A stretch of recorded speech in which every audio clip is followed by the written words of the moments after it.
Yeah, yeah. Yeah, yeah, yeah, yeah, yeah, yeah, yeah, yeah. Yeah, usually my schedule is pretty open around this time of year, but I picked up a music video gig, so I was working on that. I'm not gonna lie, it was very inspiring that the day your movie was released to the public, you were still picking up jobs and working. I was like, wow, good for you. I respect it. Oh, dude, yeah. I mean, there's no money in this industry right now, at least for guys like me. So I'm teaching, I'm picking up freelance editing gigs. I'm shining shoes on the corner. I'm doing it all. What are you teaching? I actually teach like film and video production, screenwriting. I teach a horror class, some like film and video or like film studies courses at I live in Philly, but it's in Western New Jersey. It's called the College of New Jersey. Oh, that's cool. I spend a lot of time in Philly. I love Oh, Philly. cool. Yeah, I actually just headlined the City Winery a couple months ago Oh, down there doing stand cool. up. But That's awesome. do your kid students do you like do they you tell them about the movie? Do they like or do they Yeah. think that's cool? Because if you were my teacher when I was in college, I ain't gonna lie, my film teacher was not a very inspirational guy. Yeah, I mean, so this music video that I just finished directing, a few students were production assistants on that, and a few students interned on Bloody Axe Wound and my previous film, Uncle Peckerhead.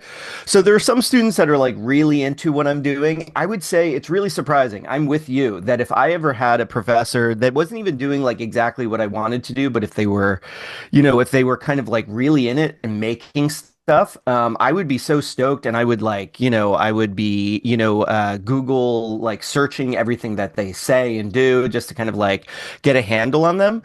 I would say probably 80% of my students I'd say like the vast majority of them are great, but they have no, like I'll mention the movie, but they will never look into it. I think they think that I'm just like, I just kind of like, I go home and I just kind of like hang out with my dog and my wife, which I do, but yeah, they're not really they don't really kind of like do the Google sleuthing that I think I and like a lot of my friends would do if we met somebody or if we had a teacher that was actually making stuff.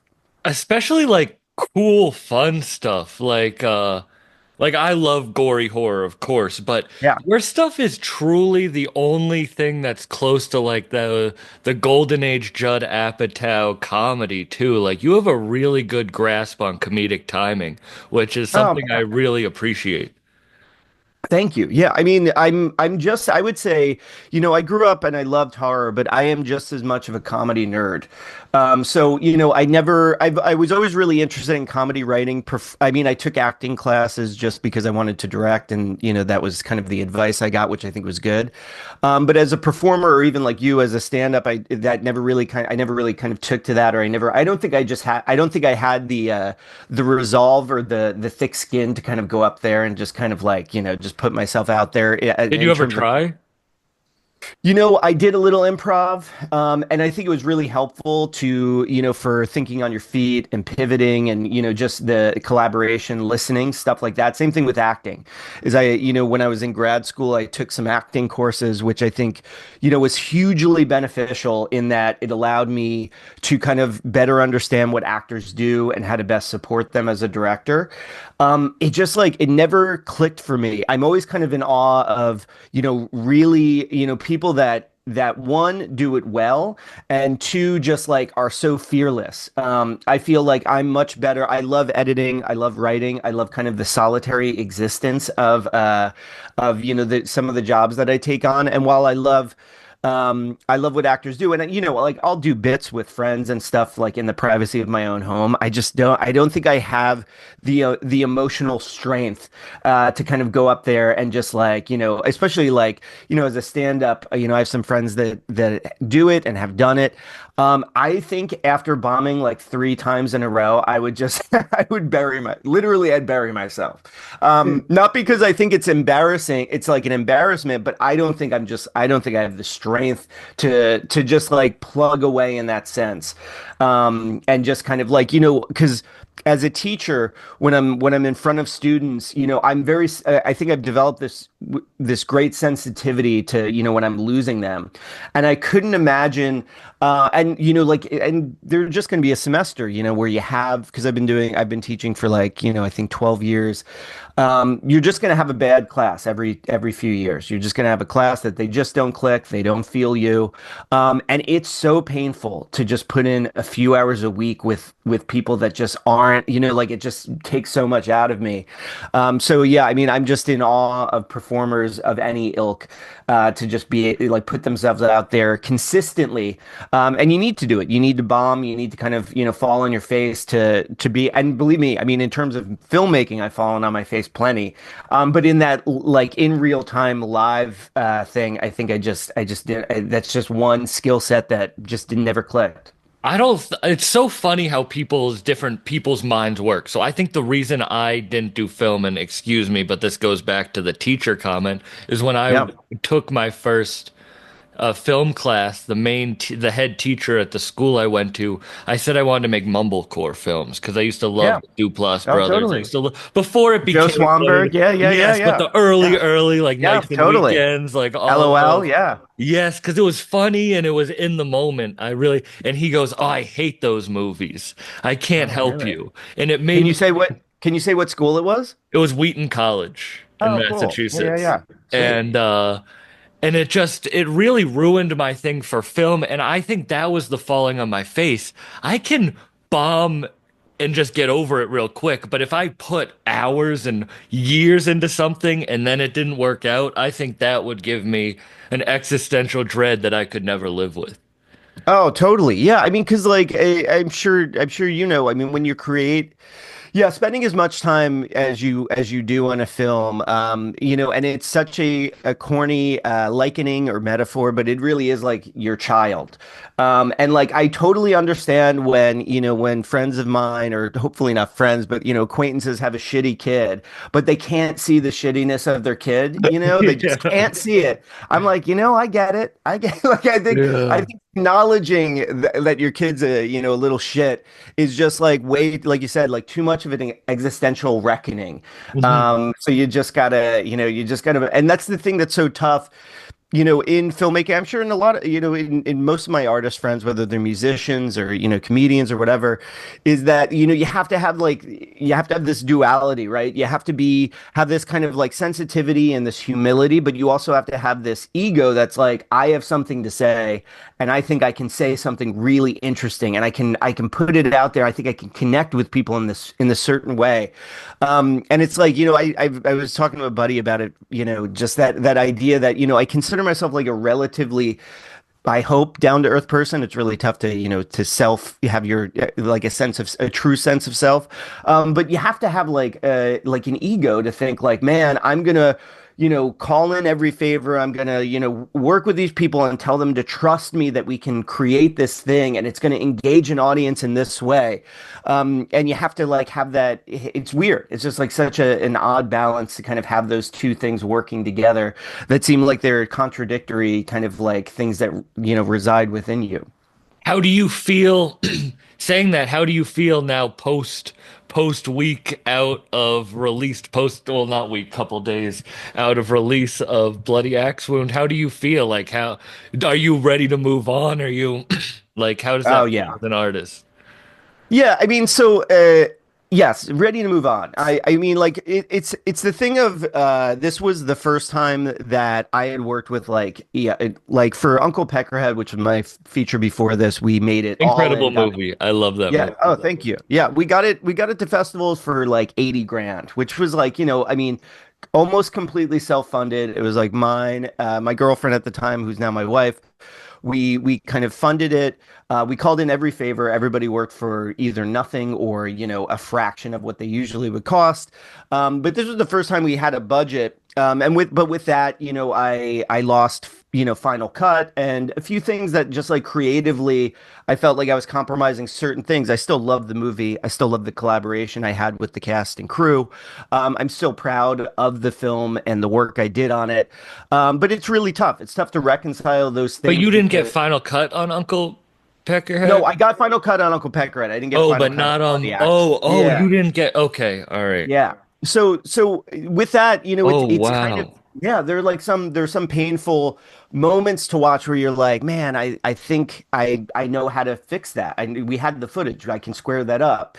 So yeah, I mean, part of that's painful because like, it's bittersweet in that, since I've been a kid, I mean, like instead of watching Sesame Street, I was watching, Ghostbusters and, Beverly Hills Cop and stuff like that. So I'd always wanted to get to a level where, a studio was interested. We released it. I mean, I never thought I'd have a film released theatrically. And even though it was like a really limited release for like, a couple of weeks, I mean, that's I mean, it blows my brain up still. It still feels surreal that it got out. So with that, it's really like such a beyond a bucket list moment. But I think there's a better movie in that movie. So it's like that's the bittersweet part of it. But the people you meet, I mean, honestly, and I feel like it is such a line that people say, but we had such like an amazing cast and crew that I'm so excited to work with in the future. And a few of us made this music video that hopefully is going to get released in February. I've got some scripts, that I finished a first draft of a script during this break that I have in December and January. I'm ready to make another one. So it's not like you want to forget about this one. You want to kind of cherish the moments that the wins that you had and the sweet moments that you had with the people you collaborated with. But it's also like I had been working on that film. I'd been working on the screenplay since like 2015, 2016. We almost got it. We almost got it off the ground in 2017. We had a couple of actresses attached. We had some like real money, and by real money, it was like more money than I had ever fathomed at that point. We had, roughly like a $500,000, which, I mean, pales in comparison to what we had to make this. I mean, this was still a relatively low budget tier zero budget we had for it. But basically in 2017, it all fell through in this like just bad timing. Like, the the two actresses we had attached, we could only use their name for fundraising for like I think it was 9 months. That contract was coming up. I mean, there was a bunch of just like a confluence of events that just was heartbreaking to see like all go through, out the window. And what happened was, as a result of that, I was like, I'm never, for the next one, I'm not going to rely on other people's money or having a certain actor to get that money. I'm just going to, bootstrap it and, do it myself with my friends. And that's what Peckerhead was, is I called in every favor. My brother is really into the music scene. He booked at a bunch of venues in New Jersey, and he like hooked us up with venues and people. And my uncle was like kind of like the unofficial mayor of this town in New Jersey, so we got all these access to all these like like locations that otherwise I wouldn't be able to get. So when I released Peckerhead and people were interested in my next project, and I showed them the script for Bloody Axe Wound, we developed that for another couple of years. So like basically I've been working on Bloody Axe Wound for like almost 7 years in terms of like really like putting in the work. So I'm just ready to move on to like another project because you do kind of like start to, even though it is your kid, you're ready to kind of have your brain get the dopamine rush of a new project down the pike. How different was the first script? It was really different. Yeah, the first draft, like basically what you see on screen is like, it doesn't even reflect the last draft I wrote in terms of like there wasn't voiceover and stuff like that. Like the first act is really different, and even the shooting draft, because I think they changed some things in the edit that doesn't really reflect the script. But the first draft was like kind of like if yeah, I would say it was kind of more of a workplace comedy. It definitely had like the one thing that it still had was I was really kind of interested in this idea of a slasher becoming a final girl, or like a slasher transitioning into kind of this heroic kind of female like archetype in horror movies.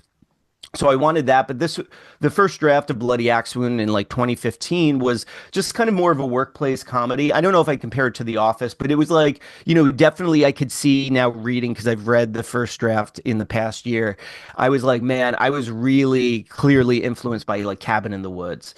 Like it seemed like kind of like a Cabin in the Woods offshoot if you really were kind of focused on the people in kind of like the office or the corporate aspect of it. Yeah. And then basically, like as I was drafting it out, I went through like several drafts. Like a lot of my movies, I like a lot of the movies I write, I'm always looking for like an emotional core. I really do want to write kind of heartfelt horror movies, and I felt like when the workplace kind of setup that I had, it wasn't clicking. So I made it more of kind of a family, like a family dynamic, and that's when I felt like it really started kind of like click into itself, and it felt like kind of well honed, and it felt like I was doing kind of less Cabin in the Woods fan fiction and like more of like something that felt a little bit more organic to what I was trying to do. How different was the movie you shot um then the so than the basically final edit that came out? yeah. Because I just want to say it, I know it's probably like pretty dear to you, so it's probably like hard for you to watch, but I really Yeah. did enjoy it as Oh. like it didn't seem like it Oh, seemed dude, it's yeah. I really did enjoy it. It didn't seem, but I know it's Yeah. probably difficult for you because it's like you have been working on it for almost 10 years.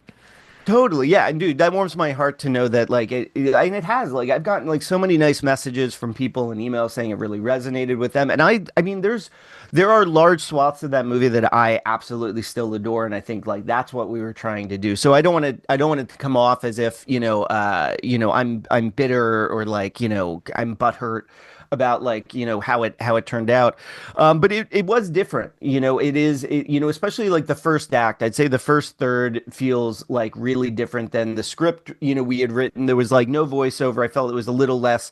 If it led a little bit less, and I felt that the father-daughter kind of like friction was built in a lot more. So it kind of felt really earned when once it started to go kind of topsy-turvy. Um, so yeah, I mean, and basically like the shooting script, we shot that. I mean, like, so it we kind of followed the script pretty faithfully, I think. And then, just like when you have a bunch of people kind of like that all have kind of creative equality, when it comes to kind of post and editing, you do start to kind of like edit by committee, which can sometimes be really difficult. And that's why, like, I don't consider it like painful to watch. I find like, once I finish the movie, especially since I'm such, especially with Peckerhead, and everything that came before that, I was the lone editor. So I was like, I mean, I've watched Peckerhead, you know, thousands of times, like close to that final edit, thousands of times. So you just kind of you're like, man, I love this. I love these people. I'm so glad that it people were charmed by it. But the same thing with Bloody Axe Wound. Like, you watch it so much, you go through it for 10 years. There like as a director, you think that your vision is the vision. Like you think Mhm. that like I know how to best tell this story. So when you don't get that agency, it can be really tough to reconcile certain things. And also, like I'm just a very, I have OCD. I'm very strong-willed, and I think that I see it. I can kind of see it, and that's how I'd like it to kind of pan out. Um, Was but that yeah, the I mean, original name? Bloody Axe, yeah. Like I think the original, I mean, yes, that's been the name for like probably the past 5 years, like when we were developing it, in earnest with Shutter and RLJE. Before that, I think like the original, like when I looked at that first draft, it was called Slash Her, which is like so corny as hell. And I think a TV show ended up taking it, so that's why I went with Bloody Axe Wound. Yeah. But yeah, Bloody Axe Wound had, I think, been there since like 2017, 2018. I think as a fan, I've always liked things that are more smaller scale. I've never liked big, and I think you just kind of described it in a way that is understandable because the bigger you get, of course, the less control that you get, but the farther away it gets from like true, like rest in peace, just passed away today, David Lynch. I don't I know if you know. saw that, Heartbreaking. Yeah. but like I remember love it or hate it seeing like Eraserhead for the first time Oh, and being dude. like, Yeah. what the fuck is going on? But that's a pure artistic vision right there. Yeah. I mean, it's singular. Yeah, exactly. Like you said, pure artistic, like such a singular voice. And that's what's, like I kind of go back and forth because I too share your love. I love, like I love your reference points of mumblecore and stuff like that. And like not to keep referencing this music video, but I directed this What music was the video for band? $500, who did some songs on Bloody Axe Wound, Jeff Riddle and Bill Orender, who also did the music for Uncle Pecker, or did the music for Uncle Peckerhead. Jeff's like, like a real one, like one of my biggest, best friends and collaborators. But we basically went back to like, how we usually make stuff is that like it was me, our cinematographer Tony Kuhn, my wife Wiki, who associate produced Bloody Axeman and my other movies, but she was production design, wardrobe. We all produced it, and I had like three production assistants from class, like students of mine. And there's something really kind of because like one is like when you really do something cool, like when you knock out a scene, and everybody's like so jazzed on it, like it feels really special because like there's really just a literal small group of you that did it and did something like really ambitious and crazy and cool. And while I love that, and that has like its own thing, and I like what I love about this experience is like it was kind of a palate cleanser in that like we were all we all had the same mindset. We all have the same taste and sensibilities.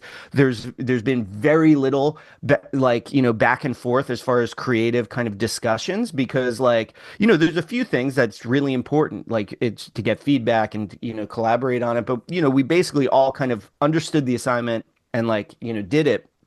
um, but I want to like, I mean, dude, I like my dream is to do like something, a big scale production. Like I would love to do something at that level. And it's like, especially having a taste of this experience, for better or for worse, there was also a lot of great in, like I felt like, Yeah. some of the headaches were that you usually get for micro budget kind of bootstrappy filmmaking were alleviated.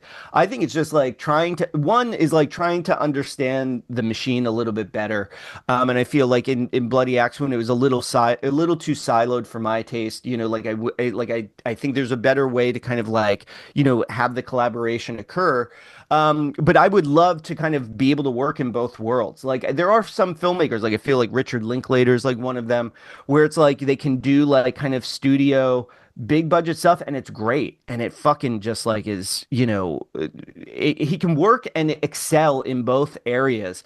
But I think it's just finding the right people in both those areas to kind of work with.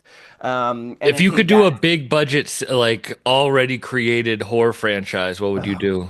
Dude, that's such a good question and one that I think about all the time. Yeah, I mean, Gremlins would be sick. I have like a decent I have a decent idea for like, if you wanted to kind of do like a not a retelling, but kind of like, shake it up and do kind of because I think Gremlins 2 is arguably better than the first one. And I love the first. First one's like a classic. Second Did one you I see think is like Frankie Frico? yeah. Oh, dude, I haven't seen that yet, but I love the that's what's his Stephen name? Yes. I haven't Kill seen it, but I saw Stephen the Kill. Wait, I have it right here. yeah. Stephen. Oh, I feel so bad that I messed up. I can't remember his name. Stephen Kostansky. Yeah. I haven't seen it, but I love his other stuff It's and like I it's love like a good modern day Gremlin style movie. yeah, and it's a callback to those kind of Gremlins knockoffs like Munchies and those kind of like, mid 80s kind of like oddly like for a younger audience but probably inappropriately so Hmm. kind of like with these kind of like cute crass like creatures. Yeah, no, that's definitely on the queue. Is it good? Oh, amazing. Honestly, one of my favorite films of 2024. Oh, hell yeah. Yeah. Then It's I'll just a definitely check it fun, out. it's like how I see yours where it's really fu I like there's no good comedies now. If you want to see a good comedy, you kind of have to watch horror or horror adjacent. Like Oh, dude. truly like Uncle Peckerhead and Bloody Axe Wound were like two funny movies of the past 10 years, 5 years, whatever it Oh, is. man. Um That's so nice. Yeah. I mean, I too, And I practical share your, practical effects. I'm a big yeah. practical effects guy. So the Dude. gore especially, but Frankie Frico, there's no gore, but I like the practical effects of the creatures. Yeah. Yeah, I mean, I'm excited to see it then. Yeah, and I'm with you. I'm too like wish there were more because I grew up, I think, during the heyday, or I was like, in my formative kind of younger years during the heyday of, like Billy Madison and like, preceding that was Wayne's World, which is like still one of my favorite movies. And that's like my friend Jeff Riddle, who does a lot of music. He's hysterically funny, really good in terms of like, sometimes I'll ask him for help in terms of like punching up a line or something like that. And we always talk about like I'm still trying to find the right story and premise for just like a straight up like a throwback comedy from like, the early to mid 90s or even like, some of the periods of the 80s. Because I agree. Like I think there are just so few comedies and usually the comedies that I like you, like are some genre hybrid mix where it's not Hmm just like a straight up comedy anymore. Yeah, I mean, and that just comes from, I just like I am a huge comedy nerd, both in terms of like sketch comedy, stand up comedy, I have comedy my film. comedy Bang Bang poster right Oh, there. hell yeah, dude. Yeah. I mean, I'm a huge Scott Aukerman, like Mr. Show, everything that he's been involved with. Yeah, I'm just like a huge, and just one more shout out, the practical effects, that you saw in Bloody Axe Wound and Uncle Peckerhead is this guy, Jared Baylog, who's like, one of my closest collaborators too. And he's like amazing because like I'll think of some demented thing that I'm like, we can't, like, how would we even do that? And he is one of those types of people that like never tells you no. And just like, we'll just kind of plug away until like he's like, I think I figured out how we can, His work's incredible. oh, dude. And he like, I was truly blown away by the amount of gore and the level in Bloody Axe Wound. I was pleasantly surprised by it. yeah, I mean, and Jared is like one of those dudes that like, can work with a budget. His team is always like, really easygoing, professional, like hardworking people. He's just like a dude that you're like, man, I'm so lucky that like just randomly, when we were doing Peckerhead, when we like committed to doing it, the one thing that was kind of hanging over our heads in the budget was for practical effects, and I was like, you know we couldn't afford to do a practical effects extravaganza, but I was like in the five spots where we have like practical effects, I want to do it. I don't want to have it happen off screen or whatever. I really want to like go full tilt, and we started getting quotes from a bunch of effects houses, and they were all really like nice, lovely people. But I mean, like I'm telling you, like basically quoted us at like uh no exaggeration, probably like five times like our total budget. And so finally, with the last guy we were talking to, I forget the company actually. I just kind of like leveled with him, and I was like, your work is incredible, but we can't afford you. We are set to shoot this in June. Do you have any recommendations for like what we could do? Like I don't want to strip it down too much. I want to create this certain type of movie. And he's like, we have this guy who's been, working with us for the past few years, kind of freelance. He's great. He's looking to strike out on his own. Like maybe talk to him, and if you could, pay for, obviously all the parts and labor, all the materials, and give him just like a few extra bucks, maybe he'd do it. And Jared stretched every fucking dollar we had, and did such a like an incredible job. And like it was such a no-brainer because he's worked on music video since then. We've worked on music videos together, like short form stuff. And thankfully with Bloody Axe Wound, he returned to the next feature. But he's such an incredible dude. Just does amazing work. Would your next film be horror, or would you want to venture out into different genres on your next one? Or Yeah, are I you mean, so working on anything right now? totally. So I've got a few irons in the fire. I just finished a script for what would be so I kind of have this idea for this world buildy thing called the like alliteration records universe, which basically it's like stories about bands told through different subgenres of horror. So Uncle Peckerhead is kind of like a creature feature. Bloody Axewound doesn't really have as much band stuff as I wanted in there, but it definitely has Sam's in a band. They're part of the Alliteration Records lineup, and it's a slasher movie. So I have this demon movie that I just wrote, which is like really kind of like Peckerhead-esque, where in terms of like there's a lot of like heavy music, probably the most music-centric thing I've written, which I really like. I'm really into, but I'm not just like I really do want to kind of branch out. So. I also have a script for kind of like a light like dramedy sci-fi dramedy, kind of like a Capra-esque, like a mixture of like a Frank Capra and Spielberg, where it's kind of like a story about this town where this alien invasion takes place, and it's about this brother and sister who take over their dad's public access like community television studio, and just about like these aliens that visit, and that's like there's no horror. It's like really like would be probably like a PG-13 like kind of an Amblin entertainment type film from like the 80s or 90s, and that's something I'm excited about, but that would be like something where we'd need like a studio, like that would be like a sizable budget as far as it's written. I have kind of a mumblecore kind of like comedy about a guy who finds that there's this depraved sex doll that exists, that's like made in his image, and he doesn't know how they made how this sex doll is like his doppelganger, and it's just this, and it's like kind of like this weird, like kind of like no like low like micro budget noir kind of Yeah. comedy. Yeah, I mean, I want to make other movies. It's just, the tough thing, and this is what's tough is like I just want to make movies, but once you do something that has even because like when I did Uncle Peckerhead, like people were just interested in my horror ideas. Where they were just interested in my horror scripts or my horror comedy scripts, which I'm not complaining. Listen, like if anybody wants to give me money, and you like one idea and it just happens to be horror, I'll do it. And But did yeah, you I mean, know that movie was going to take off the way it did? oh, dude, no way. No. I mean, I couldn't believe it. Like basically what I had done is I made a feature in like 2010, 2011 for it, like we did it like Mumblecore, where it was like, four of us just like sleeping in my apartment and just kind of like shooting on the fly. And there was a horror aspect to it in that the guy like, would it was kind of he was a vampire, but it didn't have any of the vampire lore. But that didn't do really well. Like I thought I had high hopes, and it played some festivals and won a couple awards.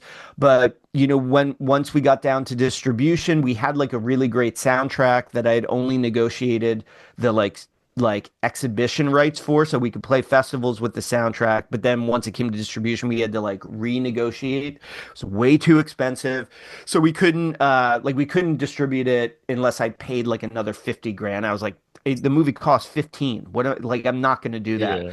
Um, so it was basically like a third year of like film school because I did 2 years of film school. So then basically with Peckerhead is I was like, I realized like a ton of the mistakes I had. I feel like I finally kind of figured out how to make a feature, like truly how to be able to do it. So we did it, and we played like one festival, and then the pandemic happened. And I thought this isn't like some like way to tell a really great story. I really thought that like I had basically just pissed $80,000 away, and I was gonna have to release it on YouTube.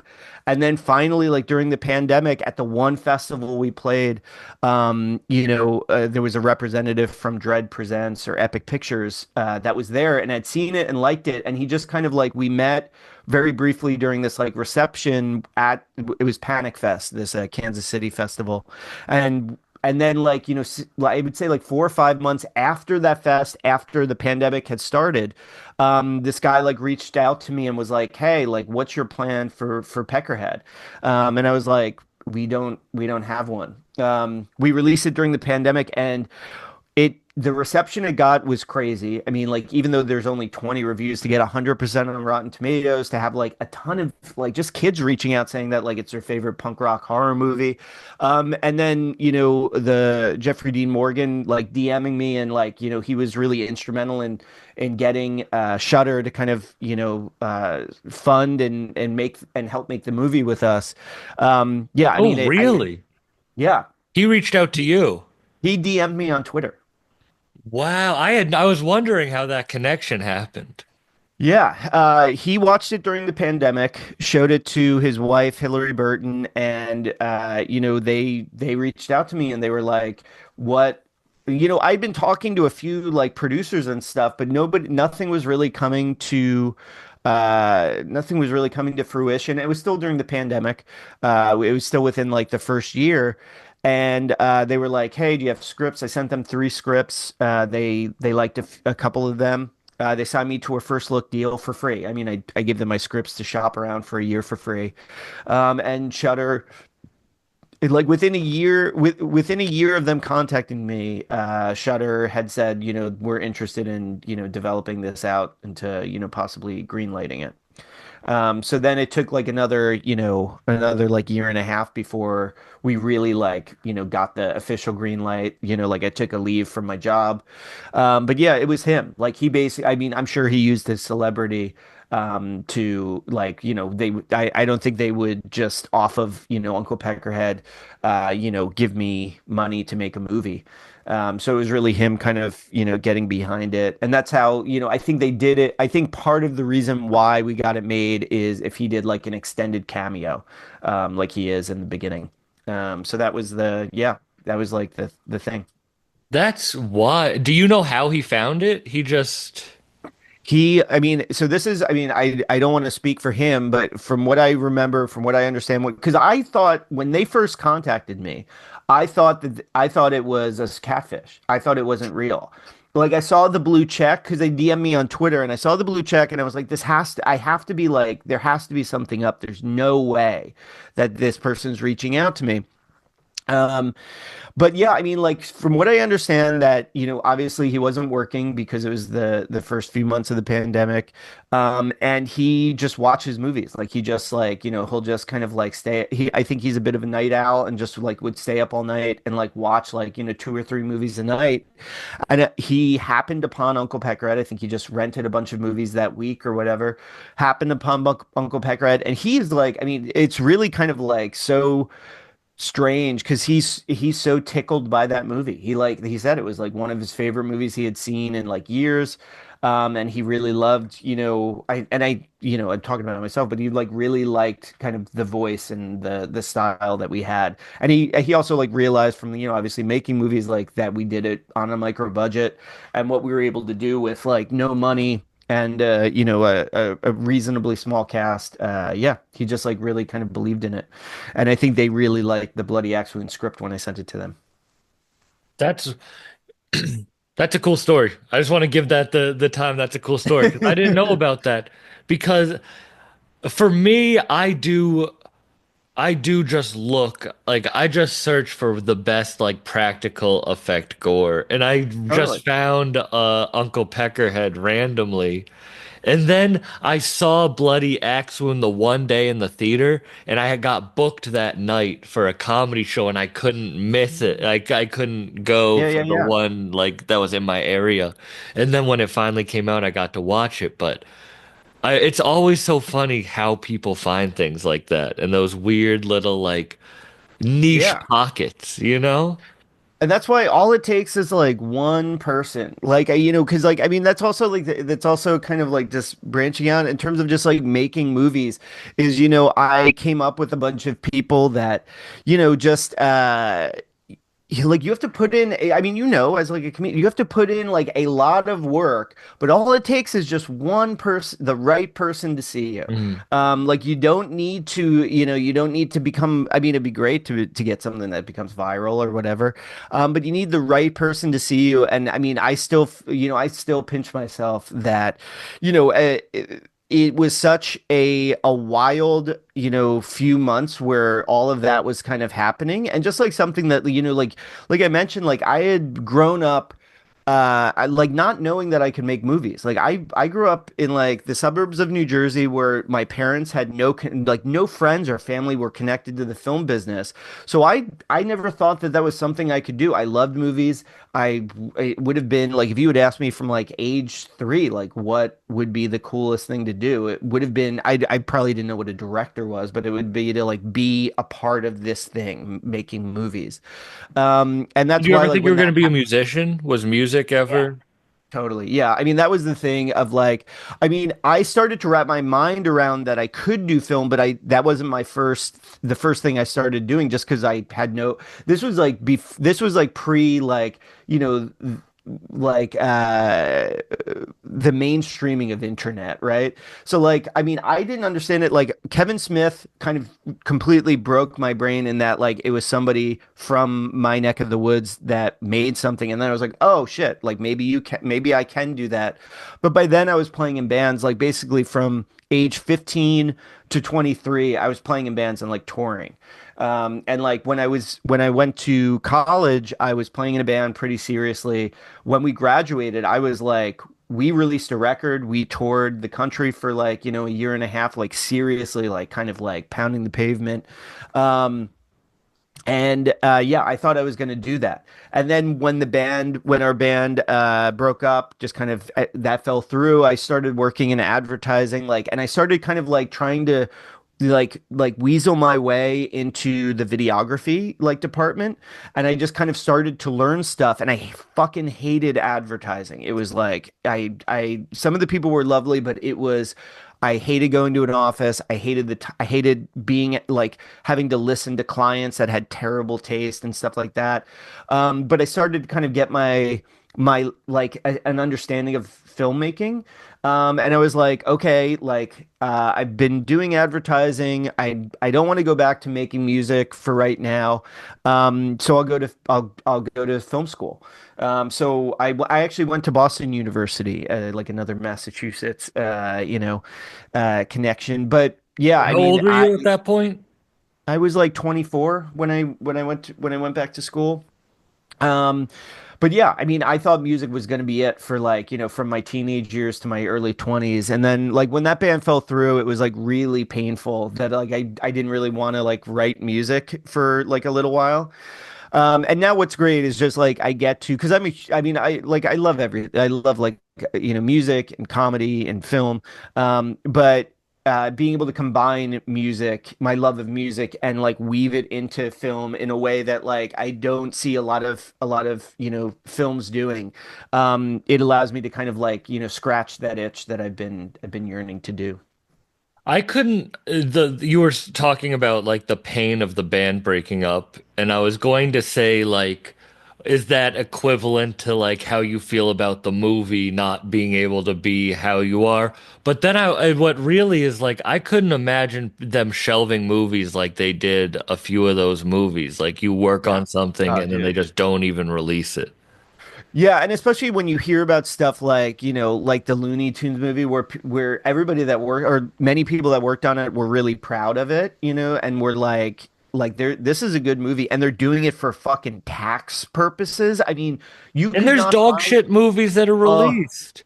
dude. I mean, that's The new that's the gross. Garfield movie. Fuck that movie. Yeah. I mean, that's some of the grossest, capitalistic fucking garbage you can do. Like that's heartbreaking.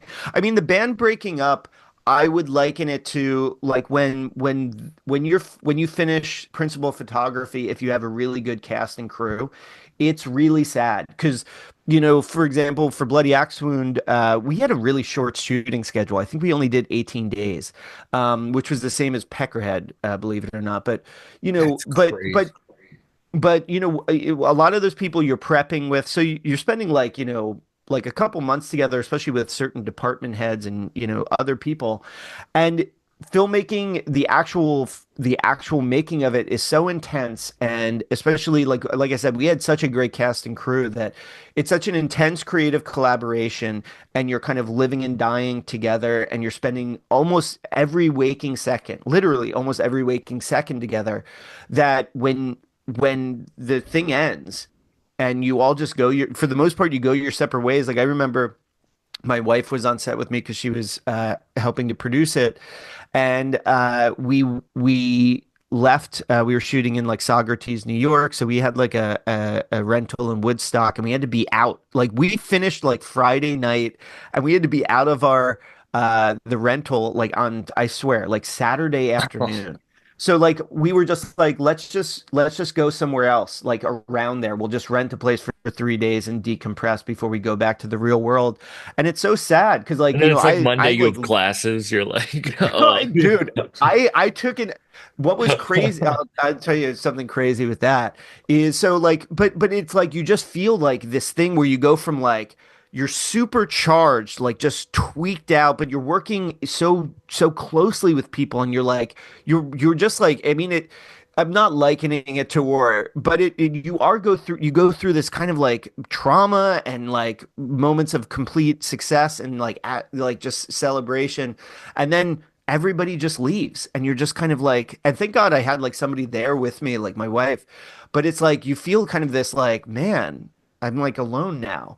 And then like, I mean, after we wrapped, I edited the assembly because just for, for funding reasons, we didn't have a ton of money. So basically, for 5 weeks, I made my selects as director, like the best performance takes, and I did an assembly, which is basically, uh, like cutting according to what the script has, doing like it's the first cut, you know what I mm, mean? So you're yeah. just basically stringing it all in order, according to kind of how the script dictates. And then that's when, after that is when you start to make the creative decisions. But I mean, I basically went from, we started prep May 1st, we wrapped June 30th or 31st. I forget how many days in June, but the end of June. And then like July 7th, I edited until mid-August.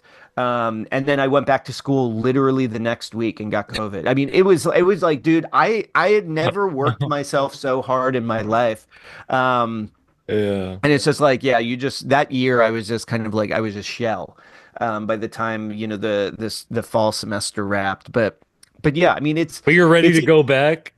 yeah, oh, dude. I mean, it's kind of nice because teaching, like, a lot of people are like, would you, I don't know if I teach full time if the film thing became like really took off, but I do love teaching because there is something nice because like, uh, you luck out, like for Bloody Axeman we had such a great cast and crew, but inevitably you have really cynical people that you encounter in the industry, and sometimes like depending on the project or the experience, if you have to work closely with somebody that has a bad attitude or is really cynical, it really weighs down on you, and it like makes you kind of question, is this what I want to do the rest of my life? And not that there aren't bad students when you teach, but it is really nice to be in an environment where people are not largely not cynical, are really like open mind. Like, I mean, open minded. I feel like students especially young people, have become so much more in tune to the world than I was at like 20. Like I had no idea what was going on. But there's just like a real, I don't even know if it's optimism, but it's not cynicism, and you can see them developing their own voice and style, and like kind of coming into themselves and like kind of backing themselves. It's kind of like it's exciting to be there. So to go from like this really, just like filmmaking is so, even at we had more of a budget, but it was still like incredibly stressful. You're, especially when we were on set, we were working like 18-hour days. When I was editing, because I had to have this assembly done in like 5 weeks. I was working 7 days a week, 18 hours a day. So once I got to school, it's almost like, I felt, it felt like kind of like coming home where people were, it was like, it was a lot lighter. And especially students are just so kind of bright eyed and they want to learn. And like, I was teaching a couple of cool classes where it was exciting. Like I was teaching a screenwriting class where I get to really talk about the experience of like, drafting different versions of the script and like making changes according to if you plan to practically execute, like how to kind of, do a pass through a script. But yeah, it was like it was a crazy year. That's that's cool. I really appreciate you taking out your time out of your day to do this. This was an awesome conversation. Of course, Sam. Yeah, this was great. I'm glad we got to do it. And thanks so much I mean, it again sounds like a line, but it really means a lot that people watch and like are interested in talking about the movie and how it was made. And, anybody who supports independent filmmaking and independent filmmakers is a friend of mine. So I can't thank you enough for having me on. I'm just a fan, and I started to realize I was like, because this is a rap podcast mostly. I mean, these are Yeah. the No, albums I I'm love, on and all I this. know I saw the Danny Brown, Yeah, I'm I watched Bruiser the Danny Brown Brigade. interview. Yeah, that's I'm one of amazing. the comedians on his team, but I was like, I want to start talking to the directors of the movies I love, so I really appreciate this. And do you watch movies still, or are you kind of Oh, like because you're yeah. in it? Dude. That's all I like like when you were talking about how you'll just search for like, great practical effects movies or Hmm. underrated practical effects movies. I do the same thing. I watch like I would say if I'm not like actively working very like on a project where it's like we have the funding and we're going like full hog. I mean, I watch at least a movie a day. Yeah. Like right now, like I'm trying to watch a movie a day. Like I think tonight we're going to see The Wolfman. Tomorrow I'm going to see The Brutalist. Oh, So I'm yeah, I going mean, to see The Wolfman later too. Yeah. yeah, yeah, I'm so stoked. Did you ever see Even The though Sadness? oh yeah, I mean, I I saw just it had the other Rob on the day. Yeah, podcast. that's amazing. Yeah, I really Yeah. like the sadness. Definitely, I mean, even before this movie, I was a Shudder subscriber. So yeah, I mean, and not just horror. Like I watch like anything. I'm still a huge film fan. Probably first and foremost, and then filmmaker second. Did you like Nosferatu? I was a little underwhelmed. I would say, I so disliked it. Thank you. yeah. You're the only other person. I mean, it was formally great. Like it looked great. Sound design was awesome. I feel like it was a little bit of navel gazing. And I like Robert Eggers stuff. Like I mean, I thought I wasn't gonna not that I wasn't gonna like it, but didn't have many expectations going into The Northman, and I was blown away. We saw it in a Dolby theater. Sound design like shook the seat. I was so kind of taken by it. Lighthouse, just batshit, love batshit movies like that, which I like. Nosferatu, I just feel like I wish he had kind of, besides changing Count Orlok, like change, like kind of did like kind of a his own kind of take on that story. It just felt, yeah, I didn't feel much. I didn't feel like, unnerved or scared or just anything. Yeah. Yeah, there's enough to chew on with like sound and image, but yeah, I was kind of like I was really stoked on it because I love the original, and I was kind of like, yeah, I liked the original too, and I went on Christmas Day with my friend and I took mushrooms. So maybe that affected my hell yeah, experience of it. But it was just like the only enjoyable thing was when he like picked the little girl up and like sucked her blood like a juice box and threw her away. I was like, that was the only like horrific thing in the movie where I was like, damn, yeah, that's scary. But then the yeah. That ending, I might have ruined it for everyone in the theater of me because the ending when he's fucking so good that he forgets the sun comes up in the morning. yeah, Like yeah, I literally started laughing so hard that I think I ruined it for yeah. everyone in the theater for me. I was like, that can't be how Yeah. he ended it. Yeah, I think there's the little girls, the two daughters, that was probably the most unnerving, scary. But even that, like, it just kind of had like kind of a, I don't know. I just felt like It there. gave like paranormal activity vibes to me. Yeah, no, I could see that totally. No, not to cut you off. What were you Yeah, saying? no, no, no. I was just that was basically what I was saying is that like yeah, it just like I went to see it. We were up visiting family in New York City, and I just kind of like as I was watching it, I thought like okay, not because I'm like such a scaredy cat. Like I can get like even kind of like, knowing how films are made, knowing it's fake, telling myself it's fake, I still can I get very moved by movies. I can get very scared when I watch movies. I'm taken for the ride. I let people take me for the ride. And this movie, like, I felt like I was like, now it's gonna lock in and it's gonna happen. And it just never did it. Just never kind of did it for me. What's the last couple scary movies you've seen before I let you go? Oh, Or good let's practical effect gore that you've seen? What have I seen? Hold on, let me see. I'll just get up. I have And my while you're list. looking it up, the two Yeah. movies that scared me recently were Longlegs actually did scare me. Oh, yeah. I mean, I thought that was Longlegs. scary. I really like Osgood Perkins. Longlegs. There were some moments that I thought were scary.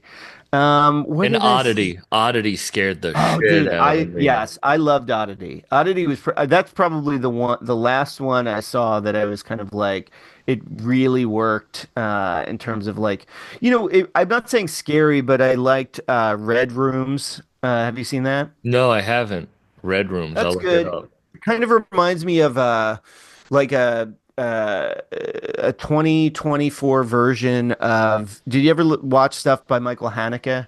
He did like Yeah. Kafka. Yeah, I mean it's kind of like that, but it's like has it's really kind of like the his the I think it's a I forget if it's a who the director is, but whoever they are like has such a good handle on like kind of like sound design, and the way it's shot is like so kind of like so precise, but it's like so fucking disturbing at times, and like a lot of the disturbing nature is just stuff that you're just thinking about and like kind of realizing about characters. But that I felt really worked. I'm trying to think. Yeah, dude, I didn't see I'm not saying this was scary, but one of the best theater going experiences I had recently was a buddy of mine and I also did shrooms, and we went to see this Bollywood Nightmare on Elm Street ripoff called Mahakal from the 80s. And it was one of the most I mean, like, I'm pretty sure it would be a lunatic movie without like mildly tripping in a theater. Yeah. But I was like, we went to the Philadelphia Film Center, which is like a huge screen, amazing sound.